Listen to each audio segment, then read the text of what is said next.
Yeah, go ahead. Hello, everyone, and welcome to the show. Tonight, my guest is Tamika Hamilton, who is a candidate for California's 3rd Congressional District on the Republican side. Thank you so much for coming on.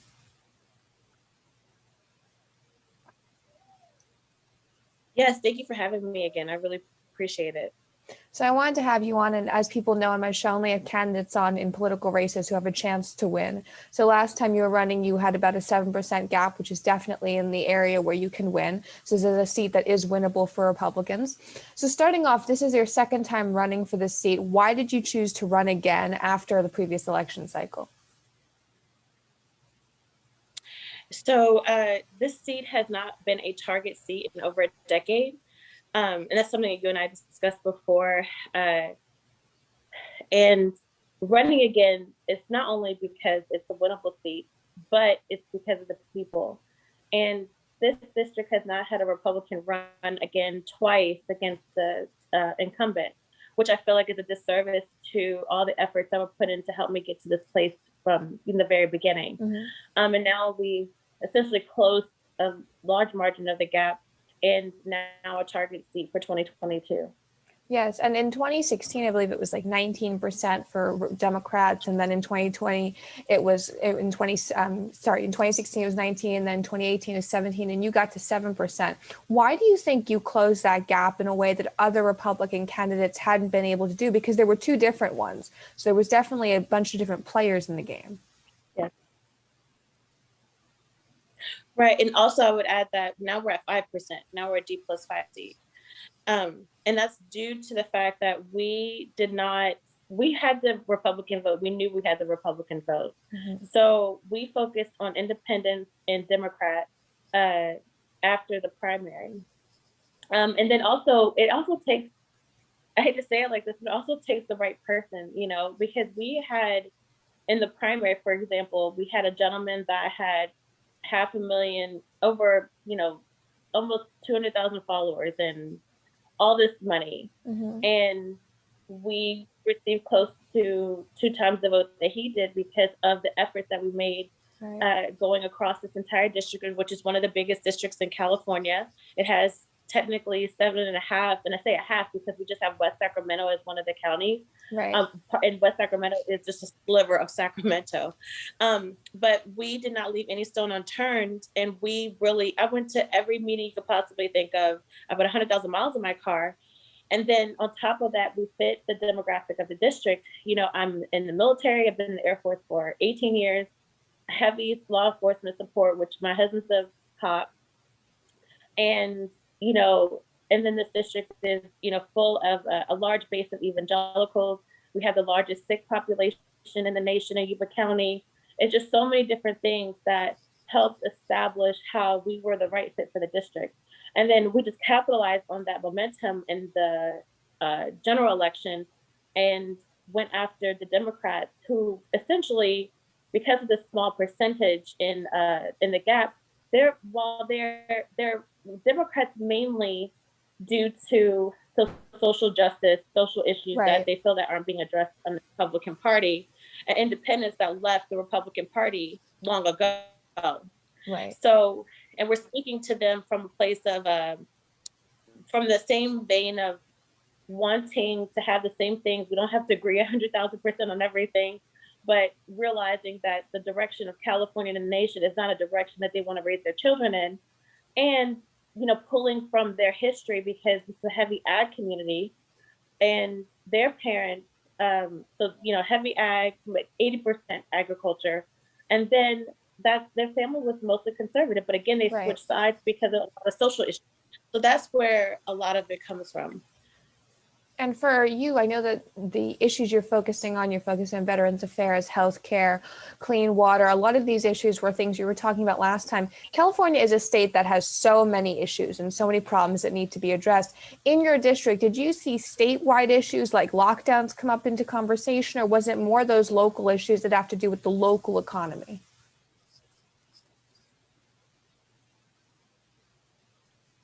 Say that last part again about lockdown.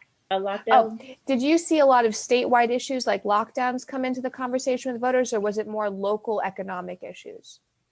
It was a lot of local economic issues. Northern California is very much its own. They did their own thing even during the pandemic. Mm-hmm. A lot of counties stayed open. We had a few that followed restrictions as much as they could, but the main issue was from an economic standpoint, and obviously from a school choice, those kinds of issues came up a lot. Right. And with the man you're running against, he's been an officer for 45 years now. Does he have a lot of community involvement or community engagement within the community? Is he out there, and has he ever really been, or has he always just sort of been a Washington guy? He has been very much a Washington politician. This has been the case for him for close to 50 years. And it wasn't until we, closed that gap and, basically lost by 5% that he started coming out. Mm-hmm. We see him now, and obviously we'll probably see a lot more of him in the summer as a session be, closed session. And then obviously with the pandemic, he'll have more time here in the district if he chooses to take advantage of it. Mm-hmm. And even before I was running, I remember trying to contact his office because I had some VA things that I wanted to clear up, and right. They were not available or didn't answer they didn't answer the phone. The office wasn't open. And this district very much so is a peer-to-peer district that wants that attention. Right. And that's what we're able to give them, during the past 2 years of running. And what I found interesting is when I went to his social media to look at it, he's not as engaged in social media as you seem to be, especially on his personal account. I don't think he's tweeted since March. How big of a role has social media played in this race compared to when you ran last time? So it's so social media is a good tool to raise money. Mm-hmm. But social media for me was not the avenue of which I received the attention that needed to be received for this race to be successful. Mm-hmm. And I think that's kind of forgotten because of the fact that we've had candidates, including, obviously candidates that have blown up on social media. Right. But I think if you address this as well, how it's great to be able to have that, state nationwide connection to raise money. Mm-hmm. But if the district doesn't know you, it's not helpful. Right. And so and I'm not a person that says like, that part I'll just leave out. But, my message is literally clearly directed towards solutions and not, propaganda or, getting people to get excited, the highs and lows, and trying to like capture attention that way. And so social media has been successful for me from a small fundraising standpoint. But I will tell you that, I think I had like maybe 10,000 followers when I won the primary with, almost 30% of the vote. Mm-hmm. And I still didn't really, and I got a boost from Don Jr.'s endorsement, mm-hmm. but even then that wasn't essential in anything regarding how well I did right. in the district. Right. And with a lot of the races in 2020, the Trumps and the whole network of people that played such a large role in talking about people or pushing certain people, why mm-hmm. do you think there were a lot of not huge losses, but there were some losses on the Republican side in the Senate and the House? What caused that? Because the energy was certainly there. That was never a question, but there seemed to be some sort of gap in getting people out to vote the last election cycle. Oh gosh, I think there's so many reasons why we didn't win, but I think it all boils down to, from the top down, there wasn't a discussion on the seats that were winnable. Mm-hmm. Then, and this is Republican donors gave $40 million, which you talked about, $40 million to candidates that were in losing seats. Yeah. And I think there was a complete disconnect because people, and the thing is like, if you educate the voters, which we know that if you do that, it can be effective. And it wasn't communicated on what seats could be won versus what seats were going to bring in the most money to boost the Trump election. Right. And I think it did a service to Trump and to the people, right? Because we could have, and I've said this before on other shows, it's like, there are people that literally I talk, because I do a lot of calls. And so during the week, every day I'm on the phone 30 hours a day, because that's a part of winning races, is talking to your constituents and, Right. making sure the donor base understands that you're here, you're not leaving.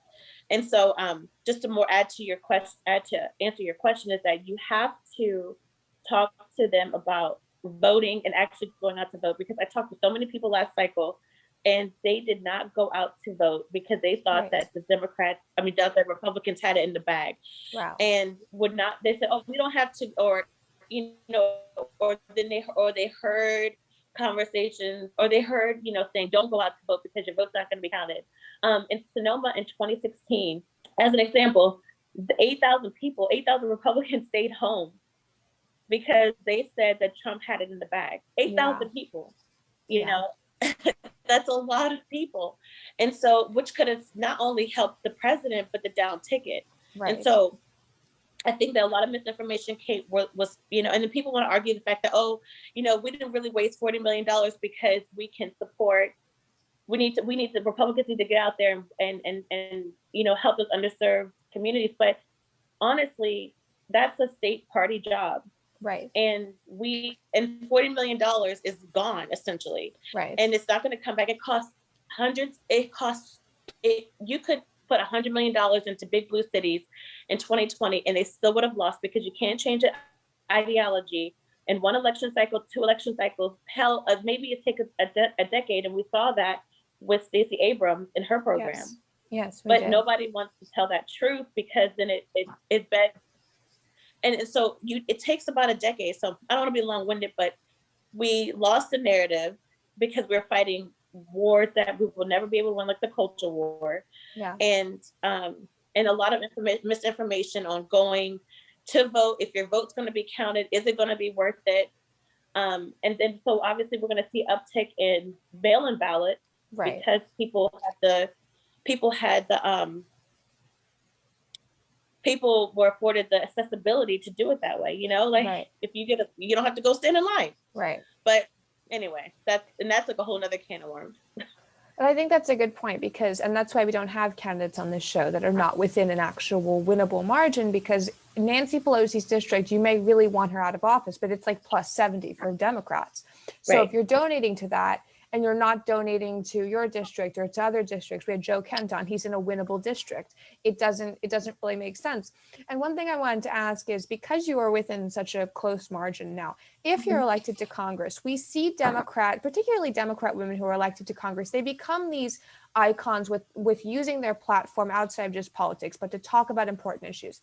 How do you think you would use your platform as an elected member of Congress in a seat that would be a major flip for Republicans to just talk about things you care about, or would you do that?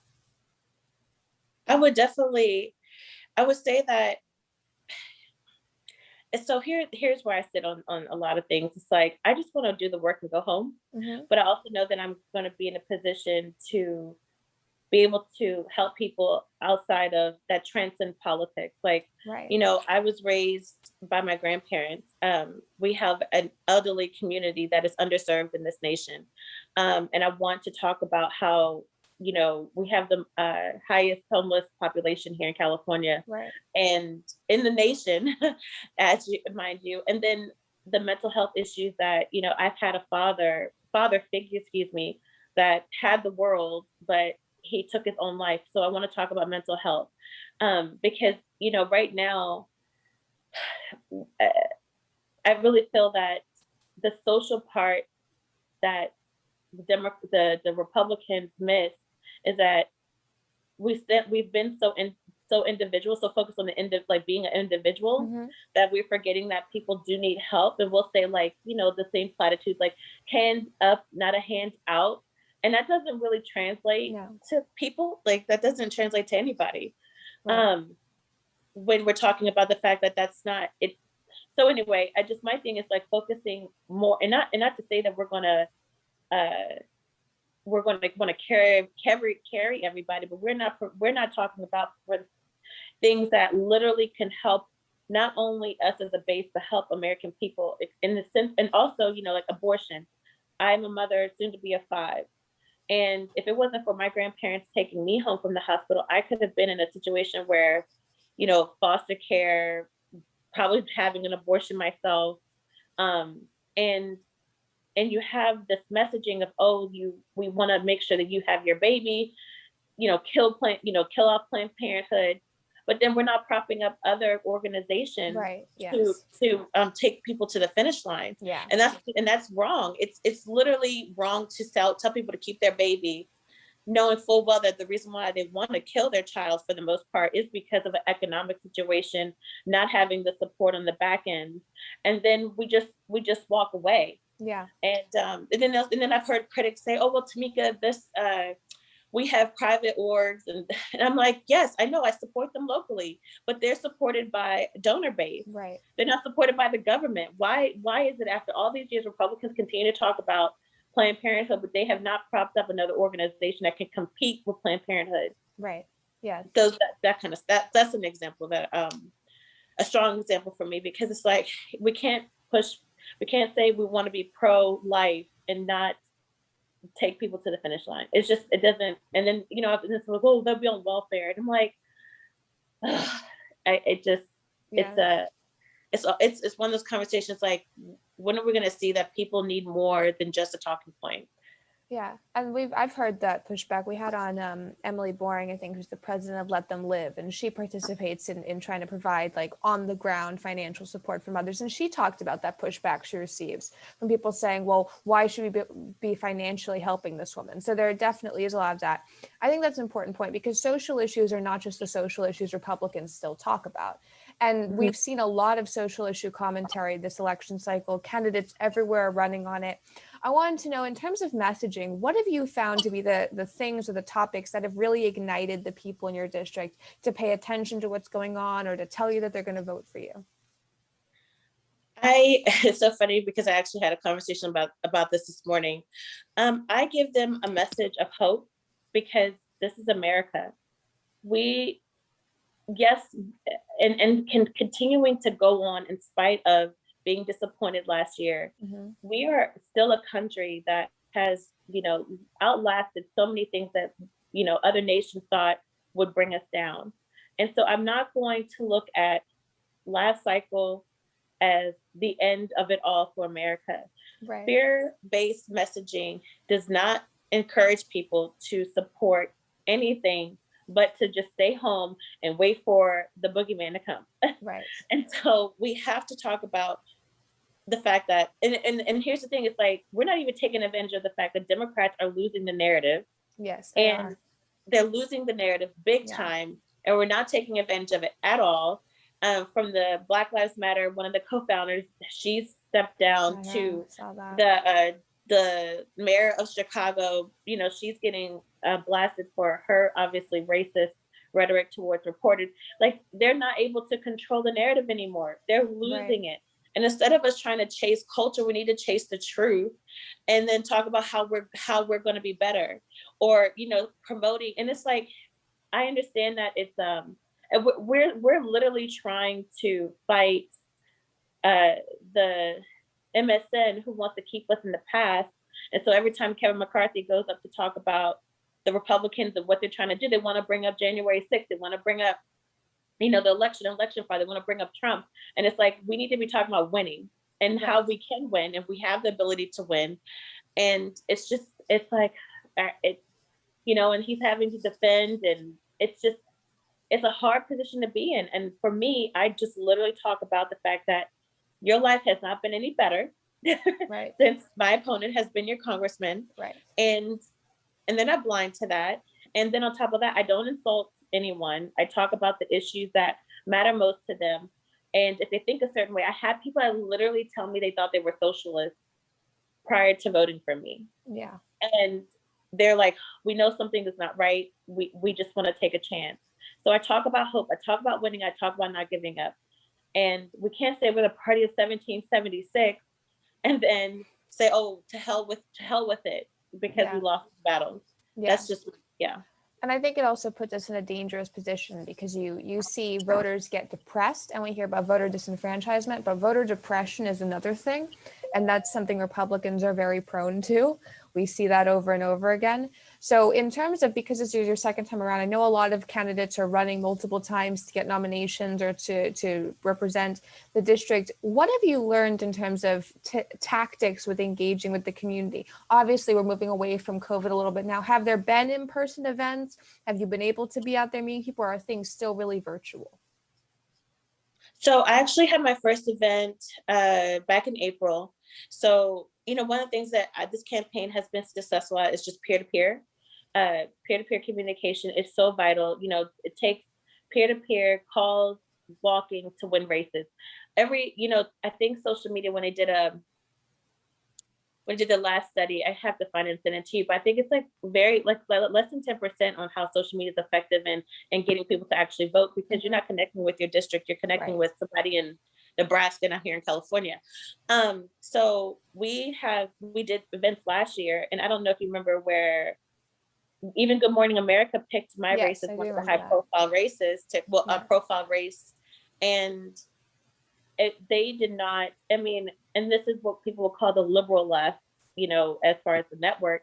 And they didn't cut out anything that didn't make me look crazy. This showed who I was. Yeah. And we continued on the same vein for this cycle to just continue to do peer-to-peer, because you can see but so much from the internet or on the website. So we did our first event in April, because and also the event was just geared towards keeping us not divided and talking about the issues that separated us last year.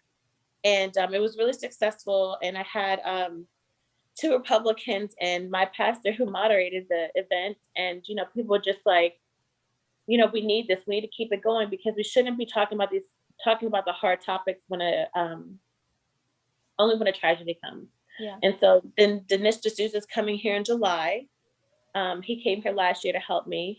And, even during COVID, we had 400 people in the room. Right. And now we're going to be able to have a lot more.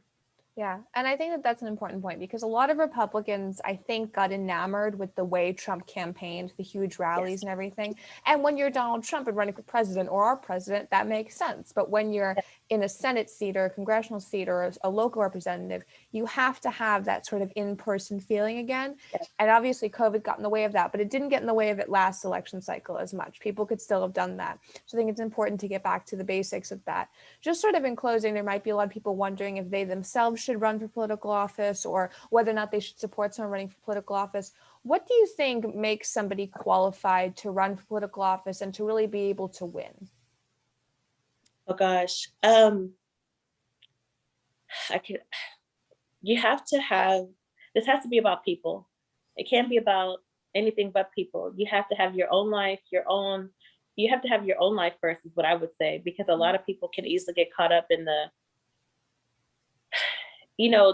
Trump is a very special president, and just like Obama was a special president, and they were able to have this celebrity. It just was just and I think that a lot of people come into this thinking that they're going to be able to do that. Yeah. And I think I expressed to you before, when I started running, I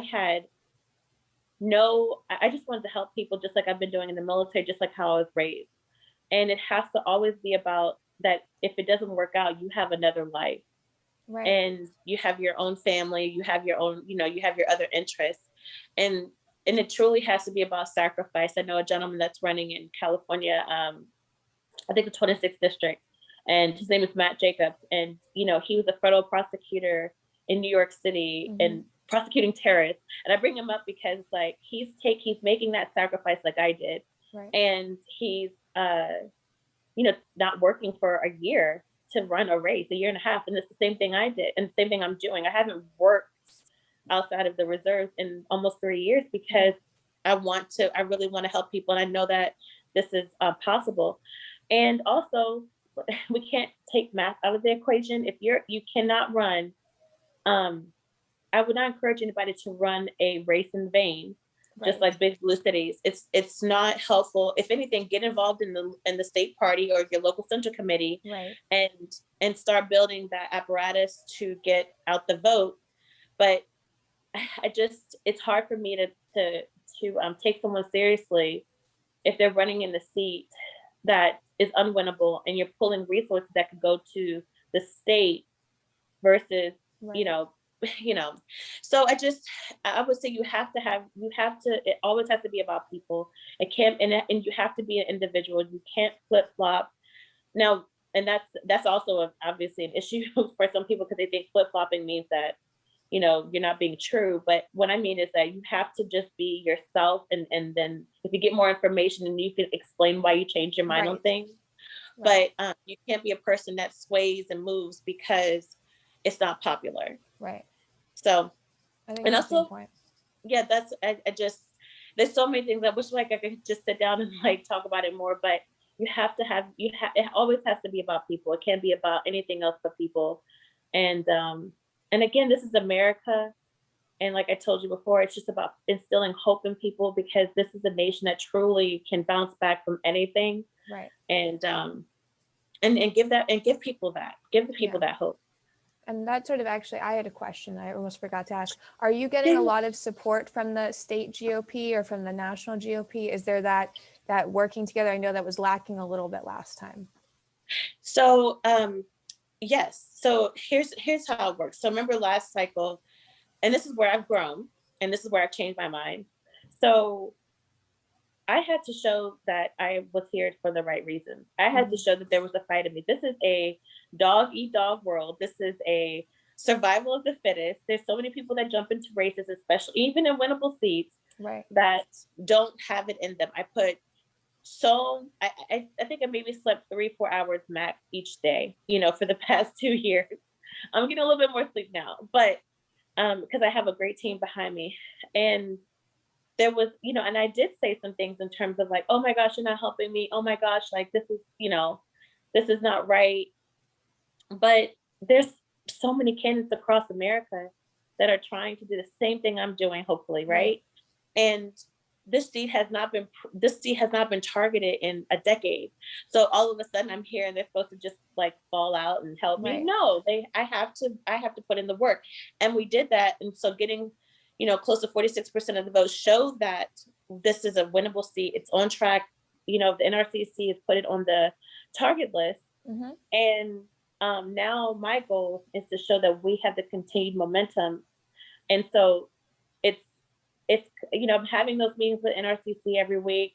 I'm having those conversations with the California GOP on what it's gonna the goals I need to meet in order to get the overall support. Right. Like it all goes hand in hand. And so and then I also have an amazing grassroots support that is largely forgotten in the Republican talking circles.